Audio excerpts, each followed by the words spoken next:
They said the sea keeps its secrets, that beneath its stillness lies memory, entire worlds pressed under the weight of time.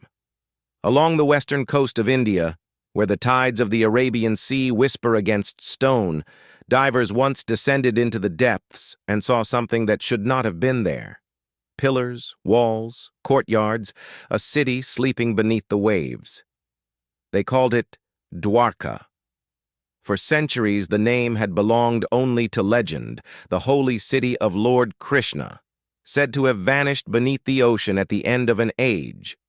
Most thought it a metaphor, a story woven into scripture. But in the late 20th century, when explorers mapped the seabed near the Gulf of Combat, they began to see lines too straight to be natural, patterns that suggested design, not chaos. The legend, it seemed, had roots in stone. Long before its submergence, Dwarka had been a city of brilliance and devotion. Ancient texts described 7 great harbors, walls of limestone and coral, and streets that glittered in the sun. Archaeologists believed it stood near where the modern town of Dwarka lies today, on the Saurashtra coast of Gujarat.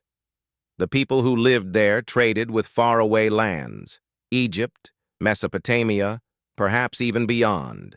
They built temples aligned with the stars, and their priests measured time by the rhythm of the monsoon. In the quiet before dawn, the city would wake to the smell of salt and incense. Fishermen carried baskets of gleaming catch to the markets, while artisans hammered bronze and carved coral into offerings. Pilgrims arrived by boat, stepping onto jetties slick with seaweed, their hands folded in prayer. They came to seek blessings from the great temple that stood at the city's heart, the Temple of Dwarka, where the sound of conch shells rose like a call to heaven. The temple's outer walls were carved with waves, each cresting toward the divine. Inside, oil lamps flickered before a sanctum that faced the sea. To the priests, water was not a boundary, but a bridge, the element that linked worlds. They believed the ocean was sacred, that it had the power to purify and to destroy, to conceal and to reveal. And yet they feared it. They told stories of a time when the sea would claim what it had once blessed. The elders spoke of tremors in the earth and tides that moved against the wind. When these signs appeared, they said, the gods would turn their gaze away, and the ocean would rise to reclaim the city. Whether those warnings were prophecy or superstition, none could say. But in the years that followed, Dwarka's fortune began to shift. The harbors that had once brought trade and prosperity started to silt. The sea currents changed, dragging sand where once there was deep water. The fishermen complained of strange patterns in the tides. The priests noticed that the stars no longer aligned perfectly with the temple's sanctum. And then came the first tremor. It began far below the seabed, a groaning of the earth itself. In the days that followed, the tides grew erratic. Some accounts spoke of the sea retreating suddenly, revealing coral beds and stranded fish. Then, without warning, the water surged back with terrible force. One evening, as the sun sank beyond the horizon, a low roar began to build in the distance, like thunder rolling beneath the sea. The priests lit their lamps and climbed the temple steps to pray. From the walls they could see the horizon rising, not as cloud, but as water. It is said the people ran through the streets, carrying their children, clutching their idols, calling the names of gods. The first wave struck the harbor, breaking ships like toys. Another followed, taller, blacker, filled with the weight of sand and stone. The temple bells rang once, a final sound before they were silenced beneath the flood. By dawn, Dwarka was gone. When the waters calmed, only the tips of towers remained visible, glinting briefly before they, too, disappeared. Fishermen who ventured near claimed they could still hear the sound of bells beneath the waves.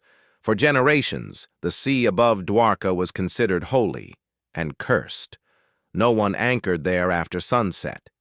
Centuries passed.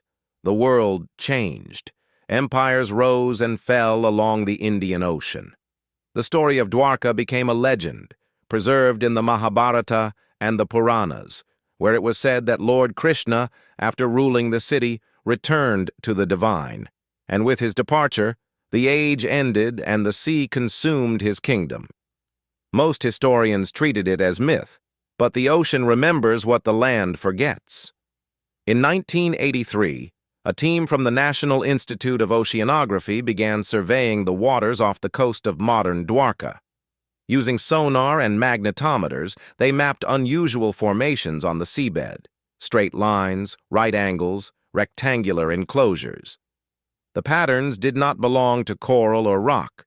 When divers descended, they found stone blocks fitted together with precision, channels that looked like ancient streets, and the remnants of walls rising from the sand.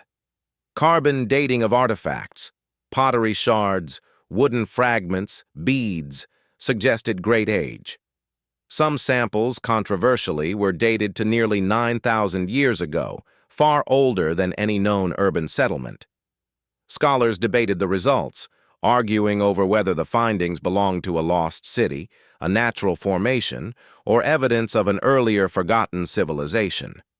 Yet the more they explored, the more the pattern repeated. Harbors, fortifications, and pillars buried beneath centuries of silt. Divers described standing on seabed streets that once carried the footsteps of people, real people, whose names no one remembered. For the divers, it was like swimming through time. Fish darted through window frames, sea fans waved over doorways, crabs scuttled across carved stone.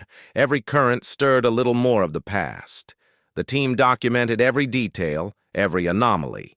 Some said the alignments matched those described in the ancient texts: 7 harbors, each facing a different direction. Others pointed to inscriptions found on shore that matched the imagery of the sea temple. Slowly, the pieces began to align. The myth of Krishna's golden city might have been built on the memory of a real place, swallowed by a real sea. Standing on the coast today, one can look out over the water and imagine the skyline of ancient Dwarka rising just beyond the waves. The modern temple stands almost exactly where the old one was said to have been. Its flag, replaced every day at dawn, flutters above the surf, a ritual that has continued unbroken for thousands of years. To the priests and pilgrims, the sea is not merely a body of water. It is a boundary between the seen and unseen. Beneath it lies not just a city, but an idea that faith can outlast even stone. The story of Dwarka challenges our understanding of history. If true, it suggests organized civilization existed on the Indian subcontinent long before the great river cultures of Mesopotamia and Egypt. It invites questions about what else the sea has hidden and what we have yet to find. Scientists continue to explore the submerged ruins using advanced sonar and submersible drones. Each year, new data adds fragments to the picture: walls traced by LiDAR, statues encrusted in coral, fragments of pottery shaped by human hands. The sea does not surrender its secrets easily, but it does not keep them forever either. As the divers work, they sometimes describe a strange silence, a sensation of presence, as though the city itself still watches. One diver once said that, when his torch swept across a fallen pillar, he thought he saw a carving of an eye, staring back through the algae. He blinked, and it was gone, but the feeling remained, that he had been seen by the memory of the city. Such stories blend science with wonder. In truth, it does not matter whether every stone belongs to Krishna's city or to another ancient settlement. What matters is that the discovery reminds us that myth often grows from real roots. The boundary between legend and history is not a line but a tide, moving back and forth through time, and Dwarka, the drowned temple, sits exactly in that tide. Imagine for a moment walking its streets before the flood. The air is warm, heavy with salt. The call of the conch echoes across the harbor. Merchants bargain in the marketplace, their voices rising above the clatter of bronze. Children chase each other through courtyards shaded by palms. From the temple steps, the priests chant hymns that roll with the rhythm of the sea. Now imagine the same streets after the storm. The lamps extinguished, the temples dark. Fish glide through the colonnades. Seaweed grows where banners once fluttered. The bells are silent, yet their echo endures in the mind. Thousands of years separate those moments, but underwater time slows. Light filters through silt in trembling beams, like memory itself trying to reach the surface. In that light, the stones of Dwarka are not ruins. They are witnesses. They speak of human ambition, of faith and fragility, of the delicate balance between earth and sea. Every civilization, no matter how advanced, stands on the edge of nature's will. Perhaps that is why the story of Dwarka continues to resonate today. In an age of rising seas and vanishing coastlines, we look to its fate and see our own reflection. The same ocean that swallowed the ancient city now laps at modern shores. The same warnings whispered by the priests echo in climate reports and satellite data. The legend of Dwarka is no longer just a tale of gods and floods. It is a reminder that nothing we build, not temples, not empires, is beyond the reach of water. And yet, there is beauty in that truth. Because Dwarka did not vanish entirely. Its name survived, its story endured. The city lives again in devotion, in ritual, in the daily raising of the temple flag above the surf. It lives in the divers who search the seabed, in the scientists who map the ruins, in the pilgrims who still walk barefoot into the tide. Every wave that breaks on the shore carries a fragment of that story.